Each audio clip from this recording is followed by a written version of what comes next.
Hello বন্ধুরা, সবাই কেমন আছো? আজকে তোমাদের সাথে একটা simple mutton curry recipe share করব। প্রথমে মাটন নেওয়া হয়েছে 300 মতো।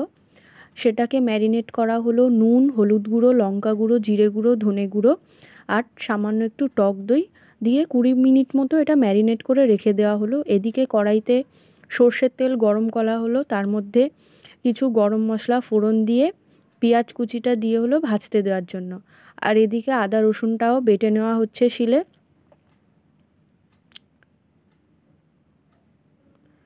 আদা রসুন বাটা হয়ে গেলে, পেঁয়াজটা একটু লাল লাল হয়ে ভাজা হয়ে গেলে তার মধ্যে আদা রসুন বাটাটা দিয়ে দেব।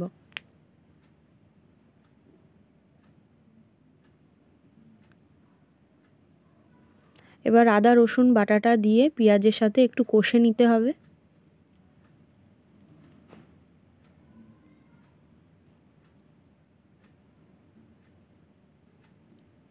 একটু কষা হয়ে গেলে এর মধ্যে সামান্য একটু চিনি দিলাম। চিনিটা দিলে ঝোলের রঙটা অনেক ভালো হয়।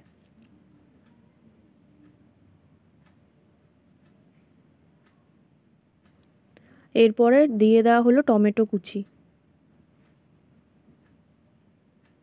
দিয়ে মশলাটা ভালো করে কষে নিতে হবে। মশলাটা একটু কষা হয়ে গেলে ম্যারিনেট করা মাটনটা দিয়ে দিলাম।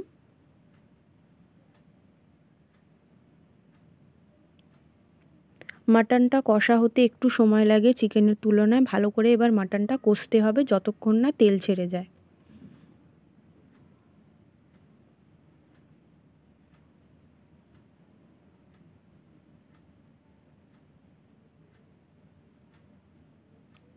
ভালো করে আস্তে আস্তে ঢাকা দিয়ে দিয়ে মাংসটাকে কষতে হবে।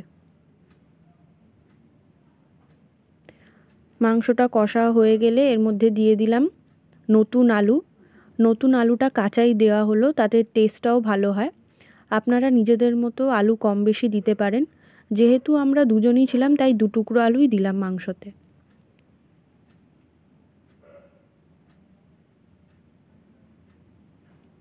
ভালো করে মাংসটার সাথে আলুটাকেও কষে নেওয়া হলো।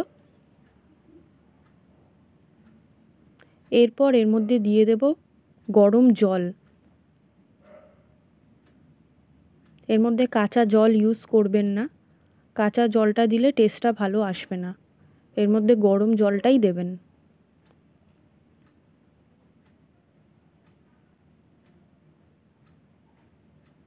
গরম জলটা দেওয়ার পর ঝোলটা যখন ফুটে যাবে তারপরে মাটনটা আমরা প্রেসার কুকারে দিয়ে দেব।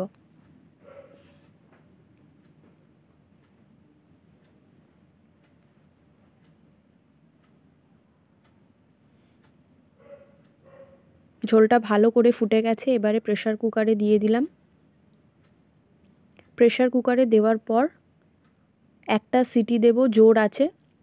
একটা সিটি উঠে যাওয়ার পর গ্যাসের ফ্লেমটা লোতে করে আরও 5টা সিটি দিয়ে নেব।